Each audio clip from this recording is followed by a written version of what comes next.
Good morning, Alex and friends. I'm Grace. Today is Friday, June 13th, 2025, and you're listening to Alex's News.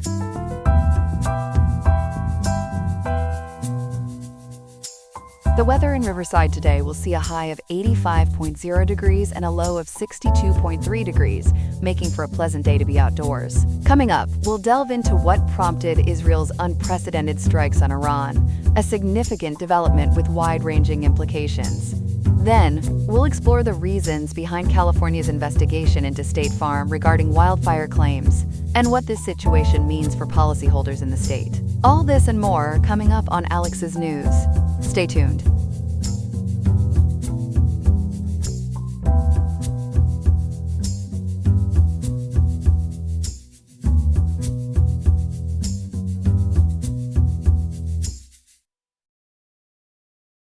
Welcome back, everyone. We begin this morning with breaking news out of the Middle East, a situation unfolding as we speak that has dramatically escalated tensions in the region. For a full report, we turn to our senior international correspondent, Ethan. Ethan, it's a truly unprecedented situation. What exactly are we seeing in Iran today? Grace, it is indeed an alarming development. Early this morning, around 3 a.m. local time on Friday, June 13, 2025, Tehran was rocked by what is being described as a massive series of Israeli airstrikes. According to reporting from NPR, explosions were heard across the capital, and as BatumNewsAsia.com has reported, other Iranian cities like Kermanshah and Tabriz also saw strikes.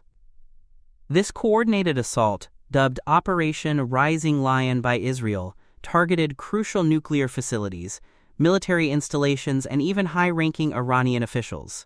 It marks a profound and, quite frankly, frightening escalation in the long-standing tensions between these two nations. Operation Rising Lion, a powerful name for what sounds like a powerful operation.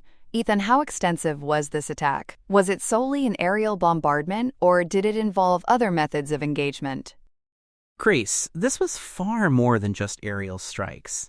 It was an incredibly complex and multifaceted assault. According to reporting from WKYT and WNDU, the Israeli military confirmed dozens of airstrikes involving approximately 200 aircraft hitting around 100 targets across Iran. But the true depth of the operation, as uncovered by Wikipedia.org and Sky.com, includes Israel's Mossad spy agency positioning explosive drones inside Iran to target missile launchers and smuggling precision weapons to hit air defenses. Further intelligence indicated Mossad commandos infiltrated Iran to install precision-guided strike systems, and a covert drone base near Tehran was reportedly used to launch kamikaze drones. It truly was a full-spectrum assault. That is an astonishing level of complexity. What were the primary targets? And perhaps more importantly, what were the human costs of these strikes? The targets were strategic, Grace, aimed right at the heart of Iran's military and nuclear capabilities.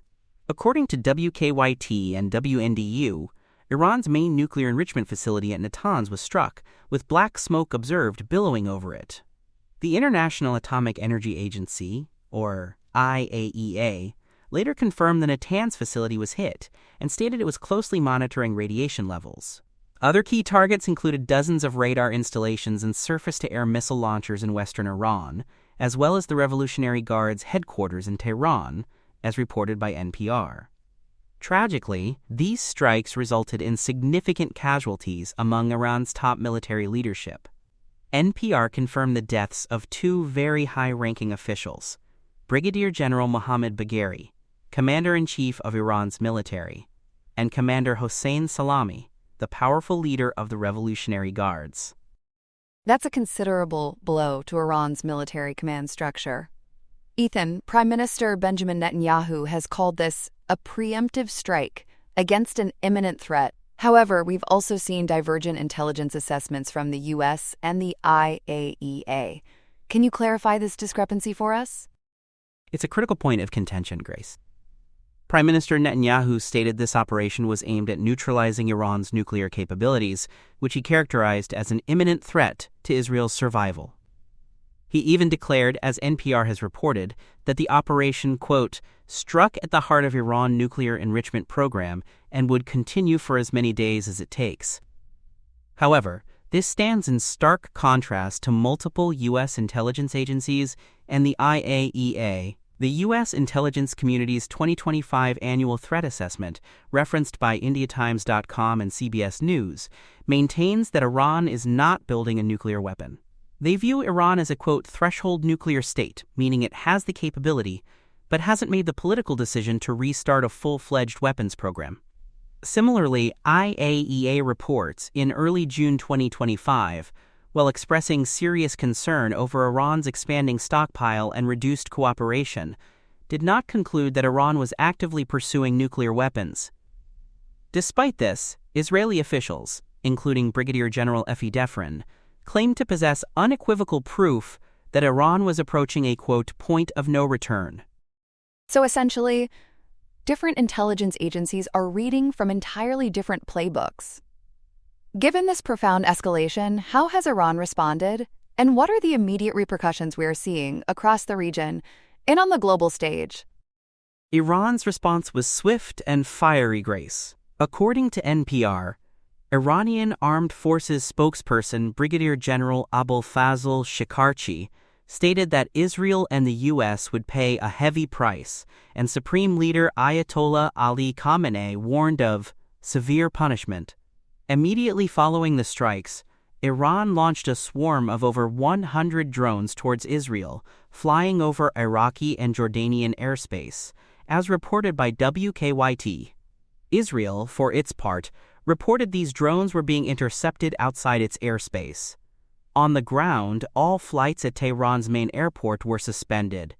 In Israel, Defense Minister Israel Katz declared a special state of emergency, with nervous Israelis rushing to buy supplies and prepare shelters. Internationally, the alarm bells are ringing loudly. Global leaders are calling for immediate de-escalation, and as CBS News and Wikipedia have reported, the European Union's foreign policy chief described the situation as dangerous. Progressive Democrats in the U.S. have criticized the Israeli strikes as a, quote, reckless escalation. The United States has quickly distanced itself, with Secretary of State Marco Rubio confirming U.S. forces were not involved, although Israel had advised the U.S. that the action was necessary for its self-defense. The U.S. Embassy in Israel has directed its staff to shelter in place, and the U.S. is still pursuing a diplomatic track with Iran. On the economic front, it's been a bit of a shocker. Global markets wobbled, with oil prices jumping nearly 12%, as reported by NPR. Benchmark Brent crude spiked nearly 8%, according to WKYT and WNDU. This situation, Grace, is the most significant attack Iran has faced since its 1980s war with Iraq, raising the potential for an all-out regional conflict. It's certainly a very volatile situation. Indeed, Ethan, a truly volatile and concerning situation. Thank you for that incredibly comprehensive update. We appreciate you keeping us in the loop on this developing story. We'll be keeping a close eye on this, our top story, throughout the morning. Welcome back. We're moving on to our second story this morning. A truly burning issue out of Sacramento that has wildfire survivors demanding answers. California's insurance regulator has launched a formal investigation into State Farm General Insurance Company, the state's largest provider of property insurance. For more on this, we turn to our reporter, Chloe. Chloe, what exactly is prompting this probe into State Farm? Grace, it's a significant development, especially for those still reeling from the devastating Los Angeles County wildfires that ignited back in January of this year. The formal investigation, announced just yesterday, June 12, 2025, by Insurance Commissioner Ricardo Lara and the California Department of Insurance, or CDI, comes amidst widespread complaints from fire survivors. According to reporting from CalMatters and the Los Angeles Times, both published yesterday, the inquiry is specifically a market conduct examination. A market conduct examination.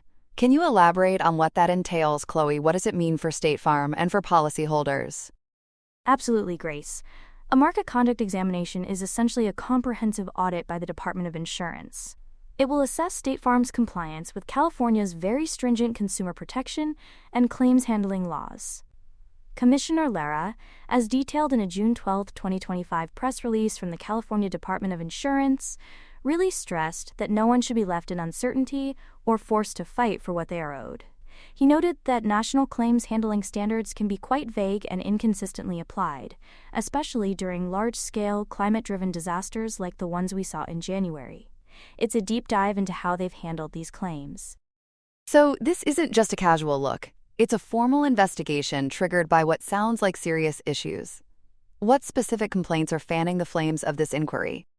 You hit the nail on the head, Grace. It's indeed serious. The investigation was prompted by a significant volume of complaints received by the insurance department, with a notable number specifically targeting State Farm. Residents of Pasadena and Altadena, areas particularly impacted by the January 7th Palisades and Eaton fires, have voiced numerous grievances. The Los Angeles Times described those as the largest fire disaster in California's history, responsible for at least 29 fatalities, over 16,000 destroyed structures, and approximately 37,000 burned acres. That's a staggering amount of destruction. What are the key complaints against State Farm that have emerged from this devastation?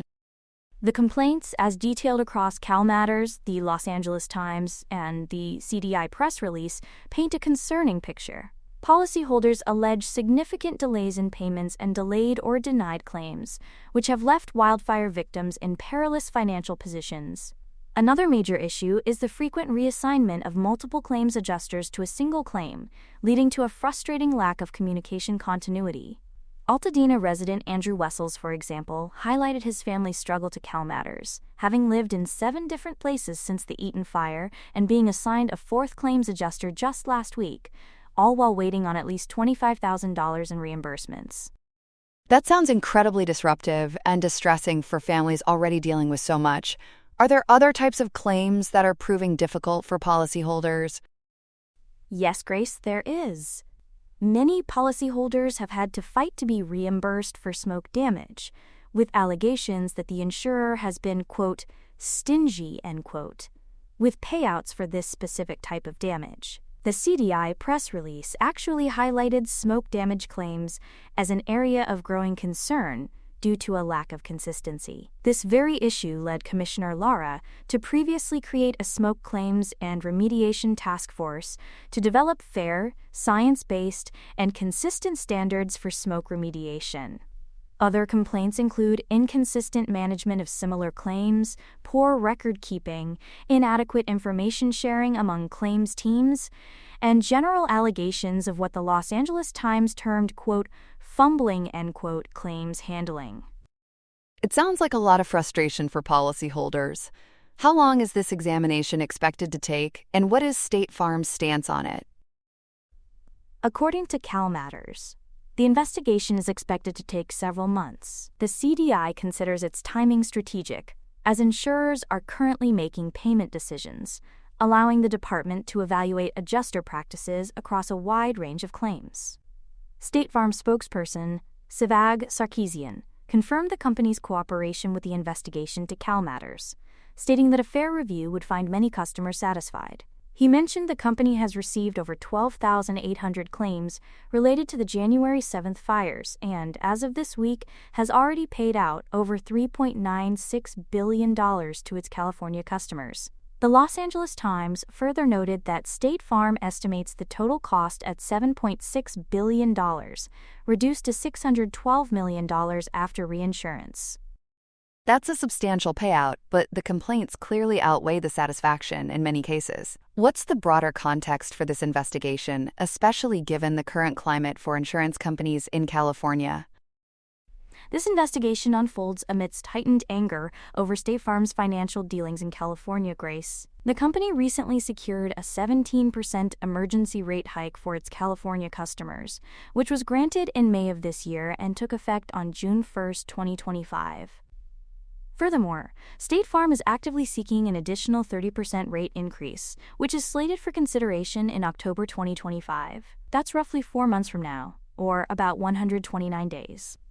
Critics are pushing for an expedited investigation and public reporting of findings before any further rate increases are approved. So they're asking for more money from policyholders while being investigated for how they handle existing claims. That's a tough sell. Chloe, thank you for breaking down this important story for us. My pleasure, Grace. And for more details, we encourage our viewers to look at the extensive reporting from Cal Matters, the Los Angeles Times, and the California Department of Insurance's press release. In Los Angeles, a press conference on immigration raids turned physical. U.S. Senator Alex Padilla was forcefully removed and handcuffed by federal agents. This happened as Homeland Security Secretary Kristi Noem was addressing the media. Video shows the California Democrat interrupting to ask a question. He stated, "I am Senator Alex Padilla. I have questions for the secretary." Secret Service agents then shoved him from the room. Padilla was not arrested. He said he was seeking answers his office could not get about the ongoing raids.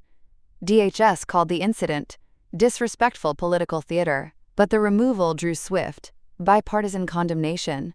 Senator Lisa Murkowski called it horrible and shocking at every level. In Chicago, the bill has finally come due for the man once known as the Velvet Hammer. Michael Madigan, the longest-serving legislative leader in U.S. history, faces sentencing today. The charges are for federal corruption. The 83-year-old was convicted on 10 counts. These include bribery and wire fraud. He used his immense political power to steer benefits to the utility giant ComEd. This was in exchange for jobs and payments for his allies. Prosecutors are seeking a sentence of 12.5 years. His defense is pleading for probation. They argue a prison term would be a death sentence. Meanwhile, there is trouble brewing in Des Moines, Iowa. It is hard to swallow. The city is facing a severe water crisis. Near record levels of agricultural nitrates contaminate the rivers. These rivers supply water to 600,000 people. The problem is caused by heavy rains washing farm fertilizers into the waterways. This has forced officials to issue the first-ever mandatory ban on all lawn watering. Treatment facilities are running at full capacity. Nitrate levels are nearing the federal safety limit. Officials worry about health risks for infants and pregnant women. This condition is known as blue baby syndrome. Overseas to Brazil, there is a real conflict between environmental agents and some local residents in the Amazon. A federal operation has sparked fierce protests. It aims to remove hundreds of illegally grazed cattle. These cattle are from the famed Chico Mendes Extractive Reserve. Ironically, some residents of the reserve are now blocking authorities. The reserve is named for an activist murdered for fighting ranching. These residents are protecting the profitable but destructive cattle industry. The operation follows a 56% surge in deforestation in the area. Officials say this is directly driven by the estimated 140,000 illegal cattle in the protected reserve. Finally, to Nigeria. The question is, if the nation is becoming a one-party state. President Bola Tinubu has forcefully denied claims. He says he is not pushing Africa's most populous nation toward a one-party state. The main opposition party accuses Tinubu's administration. They say it uses state power to intimidate and coerce its members into defecting to the ruling party. The president dismissed the concerns as a terrible rumor during his Democracy Day address. But his comments mocking the opposition's disarray have only fueled further criticism. This also increases fears of a slide into authoritarianism. That's all we have for now. Today's episode was made by Alexander King with Claude Sonnet 4.0, Gemini Pro 2.5, Gemini Flash 2.5, and Google Cloud Text-to-Speech. I hope you have a great day. I'll see you tomorrow, Alex.